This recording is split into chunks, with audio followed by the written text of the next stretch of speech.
Should economists go to finishing school? People don't like economists, and they don't listen to us. Economists who want to influence public opinion often connect the two problems. Maybe if we had tact, manners, and warmth, we wouldn't turn off our audience. And if we didn't turn off our audience, it would listen to us. All this time, we thought economics was a tough sell. But the only thing we really need to make the world listen is a diploma from finishing school. There is something here. Few economists radiate the compassion of the Dalai Lama. Those who do get a better reaction from the general public. By speaking with humility and showing that they care, they reach their audience in ways that uncouth economists like me never do. This is an interesting hypothesis, but it's probably false where it counts. The problem I've noticed with the well-groomed approach to economic education is that it makes the audience like you more, but understand you less. If you refrain from bluntly stating economic truisms, you make more friends.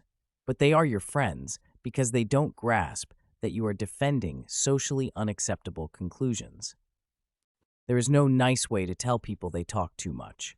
Similarly, there is no nice way to tell people that the minimum wage causes unemployment.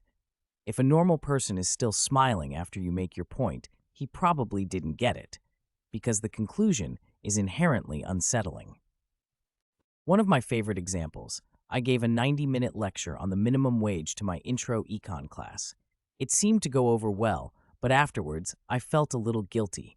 Big man, browbeating a captive audience of freshmen, I thought. Then I gave the midterm and found that only 2 out of 25 understood the basic point of my lecture. Barely 5 even realized that my lecture on the minimum wage had been critical. How could I have communicated more effectively?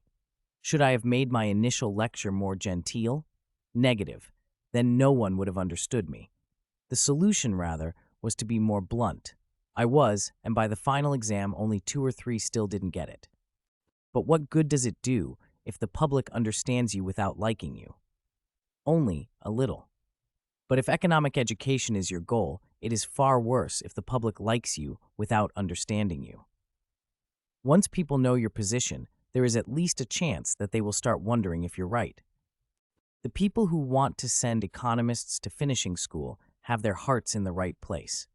Economists do need to communicate more effectively with broader audiences, but I think their diagnosis is wrong. The main reason that the public doesn't listen to us is not that we are boorish, but that we are boring. Think about the typical economist on TV. Why do your parents change the channel?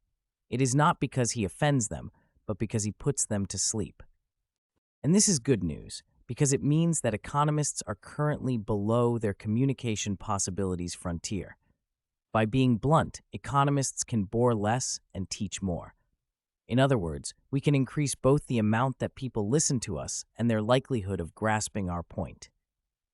Better still, it's a fine line between blunt and funny. If you speak your mind plainly, people often laugh. That means, 1, they aren't bored. 2, they know what you mean. And best of all, 3, they start to lose a great impediment to understanding economics and the world, the gut-level feeling that popular opinion is sacred. May 7, 2005.